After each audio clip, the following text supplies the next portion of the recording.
이제 동서고금을 막론하고 사람 살아가는 어떤 그 생활이 어떤 그 본질적인 면에서는 다 비슷하니까요. 똑같으니까요.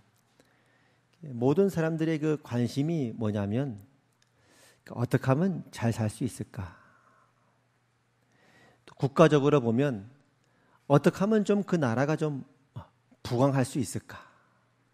이런 것들이 이제 그 나라를 살았던 모든 사람들의 관심사였습니다. 그 우리나라도 그 70년대만 해도 젊은 우리 자녀들은 모르겠지만 그때 우리가 늘 불렀던 온 국민이 불렀던 노래가 뭐였습니까? 잘 살아보세, 잘 살아보세, 우리도 한번 잘 살아보세, 잘 살아보세. 우리 다희가, 예쁜 다희가 오늘 또 이렇게 예쁘게 교회에 와서 너무 기쁜데 이 노래 아세요? 들어봤어요? 안 들어봤어요? 한 번도 들어본 적이 없어요? 우리 동민인가? 동민이 들어봤어요? 한 번도 들어본 적이 없어요? 이 노래를 한 번도 들어본 적이 없는. 우리 미나도 오늘 이렇게 왔는데 너무 예쁘네, 귀하네. 미나 들어봤어요 혹시? 미나는 들어봤어요? 교회에서 들어본 거 말고는 안 들어봤어요? 들어봤구나. 미나는 들어봤구나. 우리 어떤 면에서 우리 앞선 우리 세대의 그런 어떤 한 맺힌 소원이었죠. 야, 우리도 한번 잘 살아보자. 잘 살아보자. 잘 살아보자. 이런 노래가 어디 있습니까, 세상에. 우리도 한번 잘 살아보자. 그게 이제 우리의 소원 아니었겠습니까?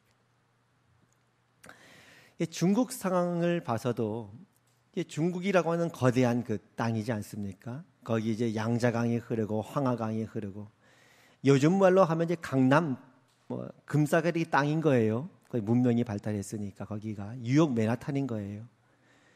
누가 그 땅을 차지하느냐? 그게 이제 힘 있는 사람들이 이제 모아지면 나라가 형성되고 그 땅을 차지하기 위해 서로 경쟁하지 않습니까? 이제 전국 시대 때 그러니까 여러 나라들이 막 난제하고 그랬을 때 우리나라가 이제 힘을 얻고 부국 강병을 이루어서 이 땅을 차지해야 되고 모든 국민들이 잘 살아야 되니까 그 시대 때 이제 많은 인재들을 등용을 한 거죠. 그래서 어떻게 하면 좀 이 나라가 잘 살 수 있을까? 많은 이제 인재들을 등용했는데 그 인재들이 이제 아직까지도 전해지고 오는 공자, 맹자, 노자, 장자, 흔히 하는 그런 사람들이에요. 그런 사람들을 따라서 이제 학파들이 생기지 않습니까? 사실 그거예요. 어떻게 하면 이 나라가 옆에 있는 나라와 지금 경쟁을 벌이고 있는데 우리나라가 도태되지 않고 저 나라를 이기고 부국강병을 이룰 수 있는가? 그랬더니 이제 공자, 맹자는 뭐라고 얘기했냐면은 인의예지, 어질고 의롭고 예를 갖추고 지혜가 있는 그런 백성이 있는 나라가 이상적인 나라고 잘 사는 나라입니다. 그래서 이런 예화가 있어요. 어떤 왕이 맹자한테 어떻게 하면 이 나라가 좀 이익이 될 수 있겠는가 얘기해보라. 인재를 등용했으니까. 그야말로 인재죠. 지금까지도 이름을 알고 있으니까요. 맹자가 그랬답니다. 왕이시여. 왕이 이익을 추구하기 시작하면 왕을 따라 모든 백성들이 다 각자의 이익을 추구할 겁니다. 각자의 이익을 추구하는 그런 나라들은 건강한 나라가 아닙니다. 그것보다는 좀 이상적이죠. 이익보다는 먼저 어질고 의롭고 예가 있고 지혜를 추구하는 그런 왕이 되십시오. 모든 백성이 그렇게 된다면 이 나라는 이상적인 나라가 될 것입니다. 그게 이제 공자맹자를 중심으로 했던 그 학파들이 주장했던 거예요. 그랬더니 또 어떤 사람은 뭐라 그랬냐면 무엇보다도 나라가 잘 살려면 기강이 세워져야 됩니다. 법이 세워져야 됩니다.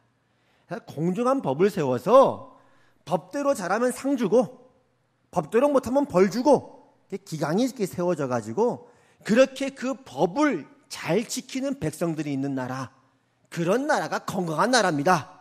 왕이시여, 법을 잘 세우고 법에 따라 철저하게 잘한 사람은 상 주고 못한 사람은 징벌하십시오. 그랬던 사람이 있었다 이 말이에요. 그랬더니 또 어떤 사람이 있었냐면 그냥 자연스럽게 하세요. 이 국가라는 게 있고 사람들이 인위적으로 자꾸 제도를 만들고 이러니까 결국 이 혼란스러운 시대 가운데 서로 간에 전쟁이 끊이지 않고 결국 고통당하는 건 백성 아닙니까? 그러니까 그런 거 인위적으로 하지 말고 자연으로 돌아가세요. 그냥 자꾸 억지로 하지 말고 봄이면 씨앗 뿌리고 가을이면 추수하면 되고 자연의 섭리에 따라서, 그리고 어부들은 또 고기 잡고 그렇게 자연스럽게 사세요. 자꾸 국가가 있고 제도가 있고 조직이 있고 이러니까 결국 전쟁밖에 있는 게 더 있습니다. 이 혼란스러운 시대 때 자연으로 돌아가십시다. 이랬단 말이에요. 그랬던 여러 사람들이 각자가 어떻게 하면 이 나라가 잘 사고 국민이 행복할 수 있을까 고민을 하는데 서구도 다를 바 없습니다. 이 당시에 또 서구에서는 서구 사상의 뿌리라고 할 수 있는 플라톤이 뭐라고 했냐면, 이상적인 국가는 말입니다, 철학자가 다스리는 나라, 철학자. 그래서 이제 대통령은 철학가를 나와야 되는 거예요. 철학자가 다스리는 나라가 되고, 그리고 이제 사람 몸에 비유해, 우리 몸이 다 서로 유기적으로 연결되어 있듯이 국가도 마찬가지입니다. 머리는 철학자가 다스리고, 가슴은 용기가 있어야 되고, 군인들은 용기가 있고, 배는 이제 밥을 먹는 데니까 소비하는 국민들은 절제하는 나라, 그런 나라가 이상적인 나라입니다. 철학자들이 지혜롭게 나라를 다스리고, 군인들은 용기 있게 싸우고, 그리고 소비하는 국민들은 절제하는 그런 나라가 이상적인 나라가 됩니다. 이게 이제 플라톤이 주장한 거예요. 그러니까 동서고금을 막론하고 뭐 공자맹자 어쩌고저쩌고 하면 뭐 어렵잖아요. 플라톤이니 소크라테스니 뭐, 소크라테스에 대해 아는 건 이제 하나밖에 없습니다. 내 자신을 알라. 뭐 그거 말고는 뭐 사실 어렵잖아요. 뭐라고 했는지 알 게 뭡니까? 근데 이제 그 원리를 찾아보면 사실은 간단하더라 이 말이에요. 어떻게 하면 잘 사냐? 어떻게 하면 국민들을 행복하게 할 수 있느냐? 거기에 이제 많은 사람들이 이런저런 의견을 내놓았던 것이 동서양 사상의 뿌리가 되었고 문화의 뿌리가 되었고 이제까지 왔다는 거예요. 왜 이 얘기를 했느냐? 오늘날 우리가 살고 있는 현대 사회를 이해하기 위해 이런 예를 든 거예요. 오늘날 우리가 살아가는 현대 사회는 뭐냐? 우리가 살고 있는 이 사회를 이해하기 위해서는 또 한 사람을 얘기 안 할 수가 없는데, 그 사람이 이제 아담 스미스라고 하는 사람입니다. 이 어떤 사람이냐? 국가의 부의 원천이 무엇인가 그걸 썼어요. 원래는 그런 뜻이에요. 국가의 부의 원천, 국부론이라고 하는 책을 썼는데 동일한 원리예요. 이 사람이 뭘 생각했냐면, 그때만 해도 경제학이 없었어요. 경제학 이런 건 없었고 이 사람들이 철학자예요. 동일한 철학자였어요. 뭘 얘기했냐면, 어떻게 영국이 부자가 됐지? 이 얘기예요. 유럽의 여러 나라들 중에서 유럽에 이제 영국이 산업혁명이 일어났고 이제 두각을 나타내기 시작했거든요. 우리가 알듯이 그 이후부터는 이제 해가 지지 않는 나라가 되지 않았습니까? 어떻게 이 조그만 섬나라가 부자가 됐지? 그걸 연구하기 시작한 거예요. 뭐 프랑스처럼 토지가 비옥한 것도 아니고, 스페인처럼 뭐 황금을 많이 뺏어와가지고 황금이 많은 나라도 아니고, 황금도 많지 않은 나라, 토지도 비옥하지 않은 이 영국, 이 섬나라가 어떻게 해서 부자가 됐는가 하고 연구해 보니, 영국 사람들이 장사를 한단 말이에요. 열심히 장사하는 거예요. 장사하는데 미치고 장사하는 사람 있습니까? 그런 사람 없잖아요. 그죠? 없잖아요. 뭐 특별히 사명감을 갖고 그리스도인으로 그렇게 안 한다면은 뭐 누가 미치고 장사하겠습니까? 그게 보니까 이제 정육점 주인이 고기를 파는데 뭐 어질고 의롭고 예의를 차리고 뭐 그다음 뭐죠? 지혜, 이거하고는 상관이 없더라 이 말이에요. 그냥 뭐 이타심을 위해서 남을 위해 고기 파는 게 아니라 내가 장사해서 돈 벌려고 열심히 고기를 팔아요. 그래서 열심히 고기를 막 내가 이익 얻으려고 고기 막 상품의 질을 막 높이고 좋은 가축을 가져다가 막 그래서 열심히 일해서 팔았더니 우리의 식탁이 풍요해지네. 그리고 옆집에 정육점이 잘 되니까 우리는 가만히 있을 수 없잖아요. 그러니까 우리는 더 좋은 고기를 가져다가 열심히 또 가공해가지고 팔았더니 우리 집도 돈을 많이 벌고, 그랬더니 결과론적으로는 그 국가 안에 있는 상품의 질이 높아지고 그것이 그 나라를 부유하게 했다는 거예요. 산업사회의 도래가 시작된 겁니다. 세상이 바뀌었다 이 말이에요. 아담 스미스가 그 얘기를 한 거예요. 그래가지고 영국이 부유해진 원인이 뭐냐? 이타심이 아니더라. 뭐 인의예지 뭐 이런 게 아니라 자유로운 시장 경쟁 체제 속에서 각자가 각자의 이익을 위해 열심히 돈을 벌려고 장사했더니 그 안에서 상품의 질이 높아졌고, 그런 상품의 질이 높아진 것이 그 나라의 부의 원천이 되었고, 그리고 분업화가 됐더라. 영국 보니까 산업사회니까요. 바늘을 한 사람이 열심히 만들면 20개 만드는데 바늘을 하나 만들면 여러 사람들이 분업해서 만드는 거예요. 한 사람은 철사를 피고, 한 사람은 철사 끝을 뾰족하게 하고, 한 사람은 구멍을 뚫고, 여러 사람이 분업을 했더니 8,000개를 만들더라. 결국 영국이 부유해진 그 원인은 뭐냐면, 분업화된 노동이 있는 공장이 있고 기기가 있고 그런 양질의 좋은 물건들을 많이 생산하는 그런 나라, 경제를 움직이는 나라가 부자가 되었다라는 걸 해석해 주는 거예요.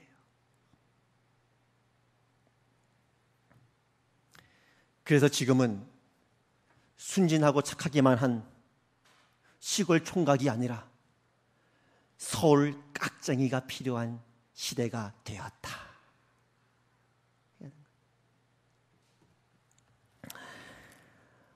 오늘 우리가 살아가는 현대 사회를 이해하기 위해서 이런 이야기를 했습니다.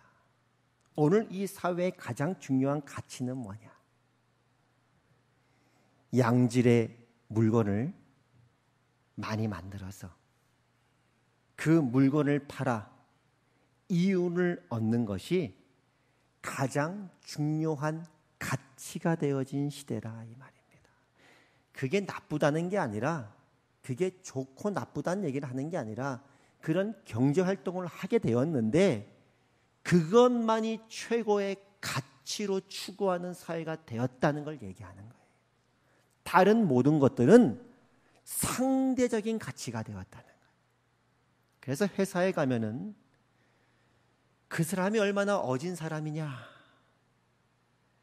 그 사람이 얼마나 의로운 사람이냐, 그 사람이 얼마나 남을 배려하고 양보하고 다른 사람을 섬길 줄 알고 부지런하고 절제하고 인품이 고매하고 이런 것보다는 무엇으로 그 사람을 평가하냐면 얼마나 이 회사에 이윤을 내느냐, 얼마나 많은 실적을 올리느냐가 곧 그 사람을 평가하는 기준이 되었고, 다른 모든 것들은 상대적이 되었다. 그런 사회를 우리가 살고 있다는 얘기를 하는 거예요. 그러니까 학교에서도 이 사회가 요구하는 그런 인재들을 키워야 되니까 희생하고 양보하고 인내하고 사랑하고 오래 참고 이런 사람들보다는 국영수를 누가 잘하냐, 누구 점수가 더 높냐, 그게 그 사람을 평가하는 기준이었어요. 어느 학교가 서울대를 많이 보내냐, 그래서 그 사회가 요구하는 사람들을 길러내도록 그렇게 학교도 이 사회의 현대적인 세속성 가운데 영향을 받더라 이 말입니다. 그래서 강남 8학군이 땅값이 비싼 이유는 거기에 사는 사람들이 어질고 양보하고 사랑이 많고 희생하고 섬기는 사람들이 많아서 땅값이 비싼 게 아니라 거기에 사는 사람들을 서울대로 많이 보내기 때문에 땅값이 비싼 그런 산업사회를 우리가 살고 있다는 거예요. 이런 산업사회에 살고 있는 우리로서 부작용이 없을 수가 없죠. 부작용 중에 하나는 뭐냐면 모든 사람을 무엇으로 평가하냐면 경제적인 기능으로 평가하는 겁니다. 그래서 어떤 목사님이 이렇게 말씀하셨어요. 한번 따라해 볼까요? 각종 조직이 그 안에 사는 인간보다 중요해졌고, 기계가 그것을 사용하는 인간보다 중요해졌다. 조직이 더 중요하고 기기가 더 중요하고 한 사람 한 사람은 그 가치가 그것보다는 떨어졌다는 겁니다. 그러니까 회사에서의 관심은 이 사람이 어떤 사람인가는 관심이 없어요. 그 사람에 대해 관심이 없어요. 조직과 기계와 시스템이 더 중요하니까 그 안에서 회사에 필요한 이윤을 만들어내는 사람들이 가치가 있지, 그 외의 것은 상대적이 되었다, 이 말이에요. 예전에 이제 우리 장 목사님, 부목사로 있었던 장 목사님 이제 우리 교회 부임했을 때인데, 이력서를 이렇게 받아보고는 뭐 잘 모르잖아요. 이력서 가지고는 어떻게 사람을 알겠습니까? 이분이 처음 우리 교회 오는데 뭐 한참 헤맸대요. 뭐 어딘지 모르겠고, 뭐 주차장도 어딘지 모르겠고, 농협에 세웠다가 막 왔다 갔다 이제 속으로 이제 상한 거예요. 속으로 사실은 상해가지고 뭐 교회가 어딘지도 모르겠다고 왔다는 거예요. 이제 면접을 하는데 이제 이 사람이 누군지 궁금하잖아요. 어떻게 해서 이제 여성분으로서 신학교를 나왔고 이 자리까지 왔는지 그 사람이 궁금하니까 한 2시간을 얘기했던 것 같아요. 이분이 이제 그런 얘기를 하는 거예요. 그렇게 면접하는 사람을 처음 봤대요. 자기는 보통 면접하면은 그냥 일이나 기능으로서 이렇게 뭐 업무나 이런 얘기를 하는데 자기에 대해 물어본 사람은 처음 봤다는 거예요. 지금까지 면접하면서. 그래서 이제 우리 교회 오기로 했다 그러더라고요. 그러니까 오늘날도 우리가 이제 그런 경우가 있죠. 오늘 이제 그렇게 우리가 이런 현대 사회를 살아가는데, 그러면 이제 뭐 여러 공자맹자 이야기를 했지만 이 사회를 이해하기 위해서 성경이 뭐라고 얘기하냐 이 말이에요. 오늘 말씀 디모데후서 3장 1절입니다. 너는 이것을 알라. 말세에 고통하는 때가 이르라. 이 말씀이죠. 옛날이 살기 좋지 않았느냐? 배고팠지만은, 어려웠지만은 잘 살아보세. 우리도 한번 잘 살아보래. 그런 어려운 시기가 있었지만은 한편으로 돌아보면 그때가 더 좋지 않았더냐?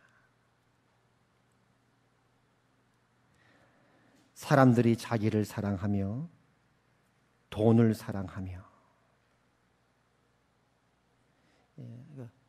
열심히 먹고 살려고 돈 버는 거 말고 이 광야 같은 생활 속에 살기 위해서 애쓰고 아침부터 저녁까지 힘쓰는 거 말고 열심히 살고 있는 거죠. 그거는 그 얘기를 하는 게 아니라 이 사회의 정신을 말하는 거예요. 돈을 최고의 가치로 여기는 정신을 말하는 거예요. 돈을 사랑하며 자랑하며, 그렇죠. 다른 건 없죠. 그냥 유명한 스포츠 스타면 되는 거죠. 그 사람이 어떤 사람이냐는 관심이 없죠. 연봉을 1,000억 받으면 되는 거죠. 그거 외에는 관심이 없다는 거예요. 자랑하며 비방하며 부모를 거역하며 권위를 부정하는 거지. 부모를 거역하며 감사하지 아니하며 만족할 줄 모르죠. 왜냐하면 끊임없이 하루에도 수십 번씩, 우리가 설교는 일주일에 한 번씩 30분씩 길면 듣지만은 TV 광고는 수도 없이 우리를 유혹하잖아요. 이거 사세요. 삐삐 사시면 행복합니다. 좀 있으면 아니요, 시티폰을 사야 행복합니다. 여보세요? 공중전화에서 기다리지 않고 전화할 수 있는 시대가 됐습니다. 그걸 사시면 행복합니다. 좀 있으면 또 뭐라 그래요? 여러분 PCS 폰을 사야 됩니다. 좀 지나면 뭐라 그래요? 폴로폰을 사십시오. 조금 지나면 뭐라 그래요? 스마트폰을 사십시오. 조금 지나면 뭐라 돼요? 스마트폰도 기능이 다양해졌습니다. 끊임없이 우리에게 그걸 사야 행복하다고 외치는 산업사회를 살고 있으니 그게 나쁘다는 얘기를 하는 게 좋다 나쁘다는 것 이전에 그런 사회 속에 우리 스스로도 이 세상의 조류 가운데 휩쓸린 채로 감사할 줄을 모르더라. 예전에 우리 집, 저희 집 얘기에 죄송하지만 저희 집도 어려웠을 때였거든요. 그때는요, 저희하고 누나 둘이니까 세 남매잖아요. 아이스크림 사 먹을 돈이 어디 있습니까? 우리 집이 옛날에 어려울 때인데. 그때 그랬잖아요. 그 싸망코인가 있었어요. 싸망코. 싸망코인데 3단으로 되어 있어요. 3단 아십니까? 그거 아이스크림 먹고 싶다고 막 쪼르니까 어머니께서 싸망코 하나 사가지고요 3단으로 되어 있는 걸 잘라가지고 하나씩 줬어요. 누나 둘하고 저하고. 맛있었습니다. 행복했습니다. 그거 하나에 행복했어요. 옆집 아주머니가 좀 잘 살았는데 우리를 보더니 샤베트를 하나 냉장고에 해줬어요. 샤베트. 샤베트 뭔지 아세요? 우리 다이는 모를걸 샤베트 뭔지? 아나? 하여튼 가루 섞어가지고 이렇게 음료수처럼 만들어서 그거를 냉동실에 얼리면 아이스크림처럼 되잖아요. 그렇지 않습니까? 옛날에 아이스 케이크 50원짜리 행복하지 않았습니까? 5원이었습니까? 그러니까 어느 날 보니 감사를 잃어버린 거예요. 차를 타고 다녀도 아이스크림을 사 먹어도 고기를 사 먹어도 보쌈을 쌈 해 먹어도 감사를 잃어버린 거예요. 왜냐하면 세상은 끊임없이 넌 지금 불행해 이걸 사야 더 행복해라고 끊임없이 우리를 외치고 있으니까.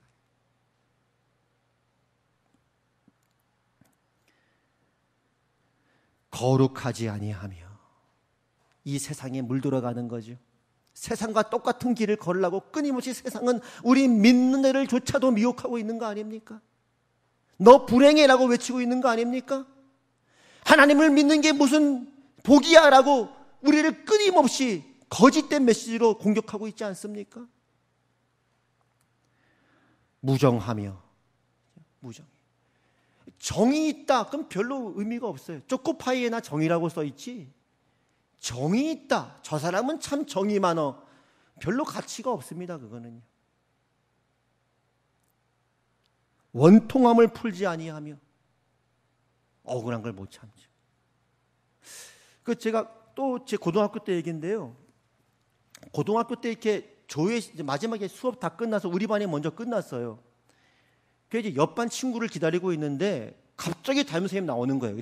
종례 시간 종례하다 말고. 그도 저 뺨을 탁 때리는 거야. 탁 때리는 거예요. 갑자기 저를. 그래서 왜 또 딱 왜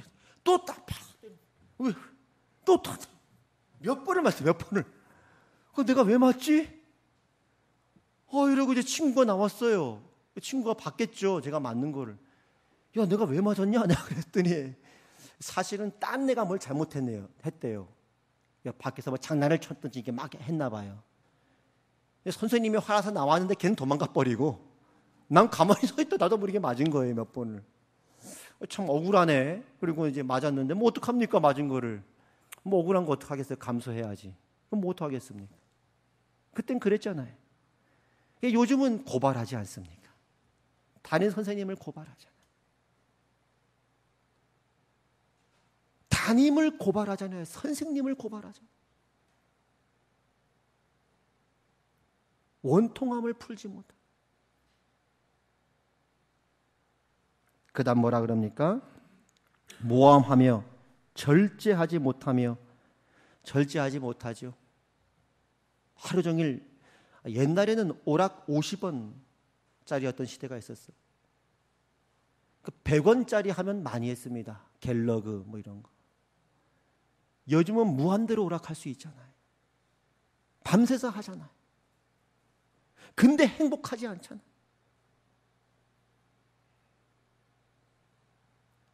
사나우며. 요즘 제일 무서운 사나운 사람들이 누군지 압니까? 우리 교회 다니는 친구들 빼고 10대들이 제일 무서워요. 여러분, 그 10대들이 골목에서 담배 피우고 있는데요, 내가 어른이라고 아버지 같은 마음에서, 삼촌 같은 마음에서, 얘들아 담배 피면 몸에 해로워, 끊어라. 큰일 납니다, 여러분.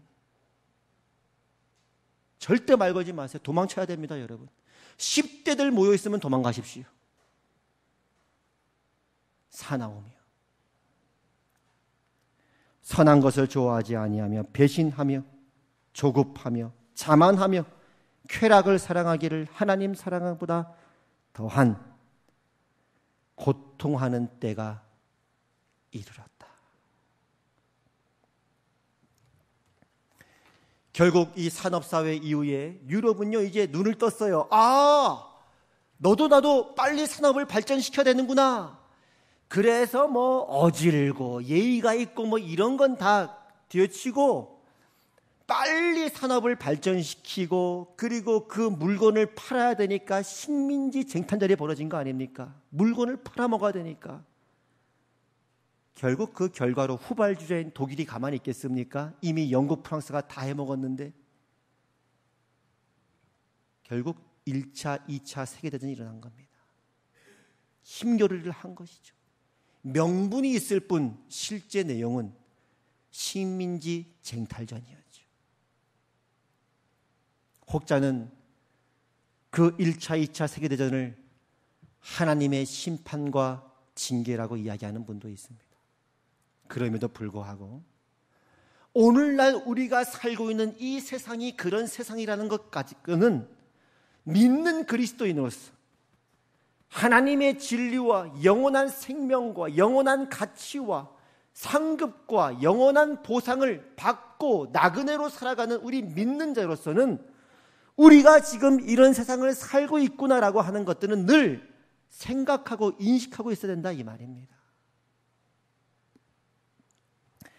근데 문제는 세상이야 언제나 그랬으니까, 문제는 교회 안에 이런 세속성이 들어왔다, 이 말입니다.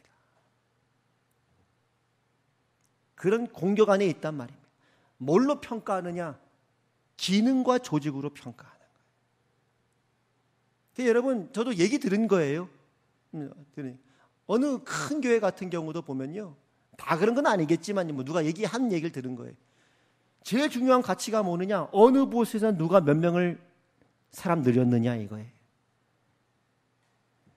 그래서 어느 곳에 사람을 늘렸어요. 그럼 이제 그 사람은 입지가 견고해지고 수석 부목으로 올라가는 거예요. 승진하는 거예요. 그렇지 않은 목사들은 도태가 되는 겁니다. 그게 최고의 가치니까요.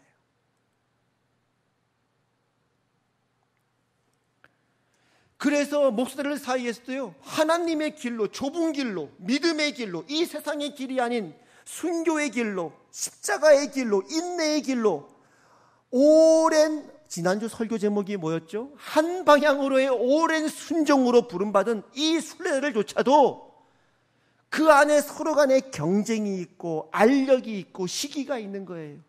저 부서 늘어났네? 옆교회 늘어났네? 우리 부서는 못 늘어났네? 그거 외에는 평가할 생각이 작동이 안 되니까요. 제가 예전에 교회에 있을 때도요, 어떤 분이 이렇게 얘기해요. 이제 막 교회 부임한 우리 동료인데, 교육자 이제 수련회 끝나고 하는데 이 친구가 그런 얘기 하는 거 지나가면서 처음 온 친구인데, 목사님, 이제 좀 있으면 제가 목사님을 따라잡겠습니다. 이렇게 얘기를 하는 거예요. 목사끼리 뭘 따라잡아요? 교회끼리 뭘 따라잡아요? 교회끼리. 뭐가 부족해요, 우리가? 뭐가 없는데요? 뭘 경쟁하고 뭘 이깁니까? 진리, 사랑, 용서, 인내, 오래 참음, 십자가, 좁은 길, 순교. 그렇지 않습니까? 여러분, 주기철 목사님 우리가 왜 존경합니까? 손양원 목사님을 왜 존경합니까? 한경진 목사님을 왜 존경합니까? 우리가 예수 그리스도를 왜 따릅니까?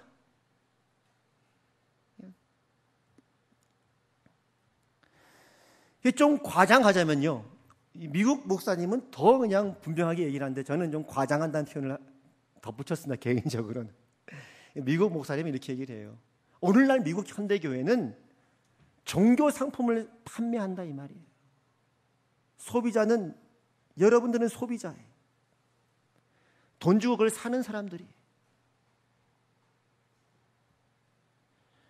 하나님의 말씀의 권위 아래 그 하나님의 말씀을 듣고, 들으라 이스라엘아, 우리 하나님 여호와는 오직 유일하신 여호와시니 너는 마음을 다하여 뜻을 다하여 힘을 다하여 여호와 하나님을 사랑하라. 들으라 이스라엘아, 그 하나님의 권위 앞에 순종하며 따라가기보다는 그 말씀조차도 하나의 제품이 돼가지고 내가 취사 선택하는 거예요. 소비자가 왕이니까. 그래서 제가 일부 때도 그랬어요. 중고등부 애들도 있었고 주일학교도 있었고 그랬어요. 여러분 말씀 읽으라. 말씀은 읽을 때 주님 말씀하시옵소서, 종이 듣겠나이다 하고 들으라. 말씀이 주시는 위로가 있으면 위로받고, 회개할 게 있으면 회개하고, 순종할 게 있으면 순종하고, 그렇게 생명의 말씀을 갖고 같이 살아가는 게 복이다. 그건 제품이 아니다. 그냥 생명, 사냐 죽으냐의 문제다. 여러분 집에서 말씀을 읽으십시오. 주여 듣겠나이다, 말씀하시옵소서, 한 절 그냥 읽으세요. 바쁘면 그 말씀이 내 마음에 와닿으면 그대로 하나님 앞에 사세요. 감사하면 감사하고, 위로받으면 위로받고, 소망이 생기면 소망을 얻고, 명령이 있으면 순종하고, 회개할 게 있으면 회개하고. 그게 복 아닙니까? 그게 우리의 복 아니냐 이 말이에요. 그게 믿음의 길이요 순례자의 길 아니냐 이 말이에요. 우리는 세상과 다르게 그렇게 부름받은 하나님의 거룩한 백성이 아니냐 이 말이에요.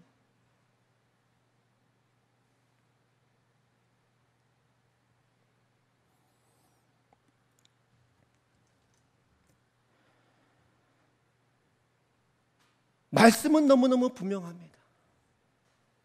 하나님은 거룩하고 공의로우시고 의로운 하나님이다. 죄를 참아 보지 못하시고 죄에 대해 심판하시고 진노하시는 의롭고 공의로우신 하나님이다.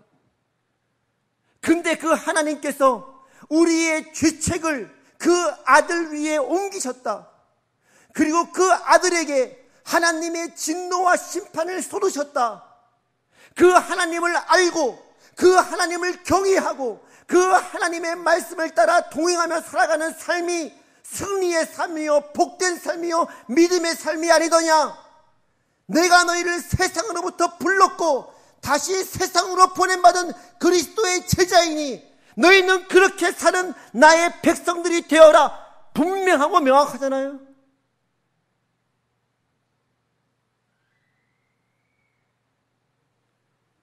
유진 피터슨 목사님은 이렇게 얘기합니다. 길은 또렷이 나 있고 그리로 걷기만 하면 된다. 어려울 게 뭐가 있습니까? 말씀에. 사랑, 희락, 화평, 오래 참, 자비, 양선, 충성, 온유, 절제, 뭐 어려운 게 뭐 있어요? 그 열매를 맺으면 되는 것이. 길은 또렷이 나 있고 그 길로 걷기만 하면 된다.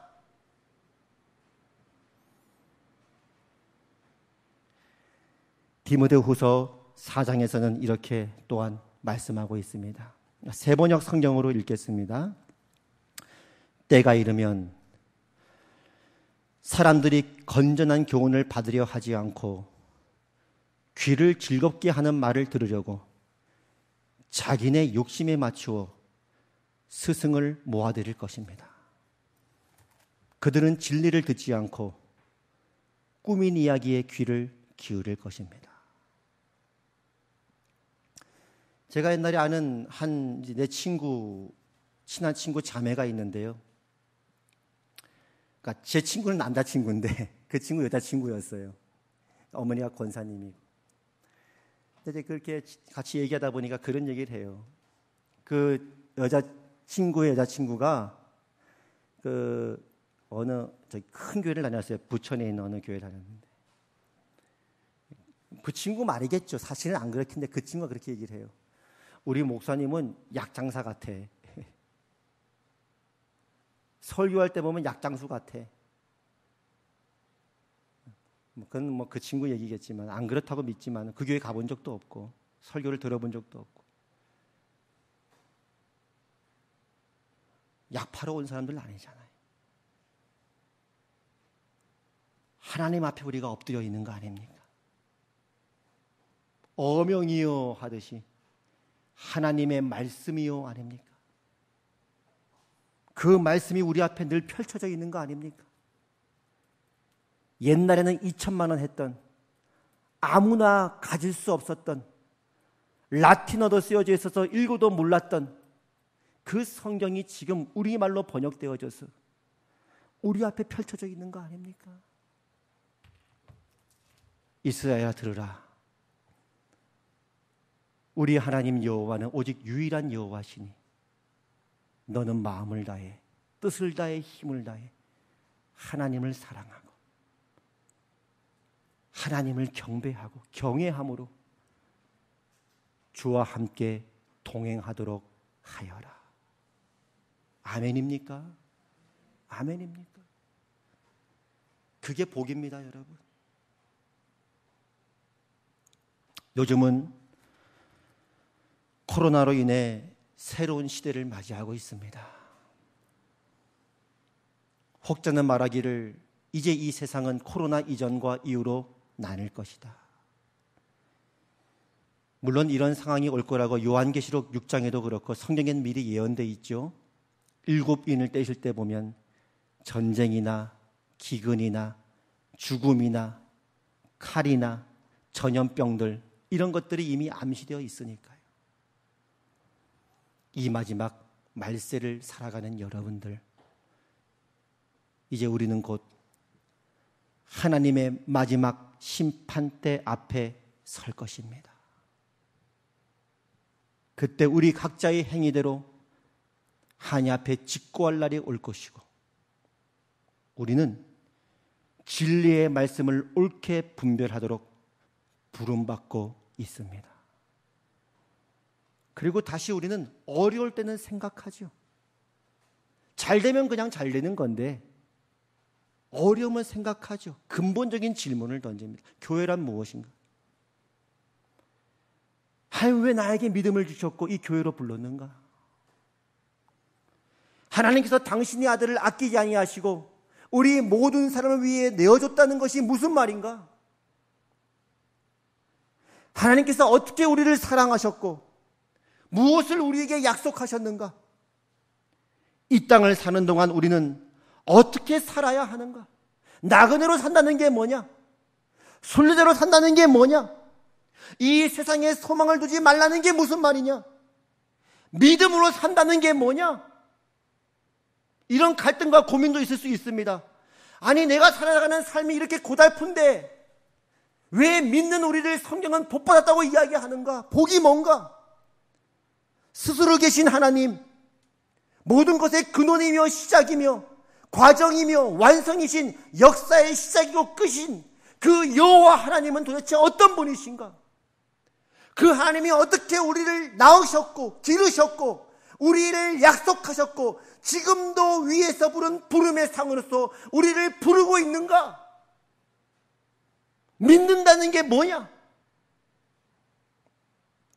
이제 우리는 하나님 앞에 그 진정한 믿음을 마지막 때에 올려드릴 때가 되었습니다. 우리가 살 날이 얼마 남지 않았습니다. 언제 어떻게 될지 아무도 모르는 시대가 되었습니다. 오늘 밤에 하나님 우리를 데리고 가실지라도 우리 일들을 직고할 때 하나님 앞에 칭찬받으시는 믿음의 사람 되시기를 축복합니다. 세상으로부터 부름받은 하나님의 백성으로서 구별된 자로서 세상과 남다른 믿음의 눈을 가진 자로서 여러분의 믿음과 신앙을 올려드리시기를 바랍니다. 오늘 말씀은 분명히 이렇게 말씀합니다. 디모데후서 3장 5절 마지막 부분에 이렇게 말하죠. 돌아서라. 돌아서라. 이 세상으로부터 돌아서라. 이 세상의 길로부터 돌아서라. 이 시대를 분별하라. 너희가 날씨는 분별하면서도 이 시대의 표적을 분별하지 못하느냐? 이 세상을 분별하라. 세상도 사랑하고 하나님도 사랑하는 영적 간음으로부터 돌아서라. 너희 믿음을 보여라. 내가 너를 도와주리라. 내가 너와 함께하리라. 하나님을 향한 순전한 믿음과 사랑을 실천하며 살도록 하여라. 디모데후서 말씀은 다시 4장 3절 이렇게 우리에게 말합니다. 때가 이르면 사람들이 건전한 교훈을 받으려 하지 않고 귀를 즐겁게 하는 말을 들으려고 자기네 욕심에 맞추어 스승을 모아들일 것입니다. 그들은 진리를 듣지 않고 꾸민 이야기에 귀를 기울일 것입니다. 그러나 그대는 모든 일에 정신을 차려서 고난을 참으며 전도자의 일을 하며 그대의 직무를 완수하십시오. 사도 바울의 마지막 말입니다. 나는 선한 싸움을 다 싸우고 달려갈 길을 마치고 믿음을 지켰습니다. 이제는 나를 위하여 의의 면류관이 마련되어 있으므로 의로운 재판장이신 주님께서 그날에 그것을 나에게 주실 것이며 나에게만이 아니라 주님께서 나타나시기를 사모하는 모든 사람에게도 주실 것입니다. 바울이 디모데에게 이렇게 말하죠. 그대는 속히 나에게로 오십시오. 저는 이 말이 이렇게 들렸어요. 사도 바울이 이렇게 말한 것 같아요. 여러분들은 속히 나에게로 와서 이 길을 걸으십시오. 좁은 길을 걸으십시오. 좁은 길로 오십시오. 그것만이 살 길입니다. 여러분은 복받은 사람들입니다. 심령이 가난한 자는 복이 있나니 애통하는 자는 복이 있나니 하나님이 세상을 창조할 때도 복을 말씀하셨고 아브라함을 부를 때도 복을 말씀하셨고 팔복에서도 복을 말씀하셨고 에베소서에서도 복을 말씀하셨고 여러분은 그 복을 받은 자들입니다. 기뻐하며 즐거워하십시오. 이 믿음의 길을 붙드십시오. 좁은 길을 걸으십시오. 순례자의 길을 걸으십시오. 이제 우리 앞에는 마지막 심판이 있을 것이고 의의 면류관과 상급이 믿고 순종하는 모든 자에게 있을 것입니다. 마지막으로 히브리서 말씀을 새번역 성경으로 읽고 마치겠습니다. 여러분이 하나님의 뜻을 행하고서 그 약속해 주신 것을 받으려면 인내가 필요합니다.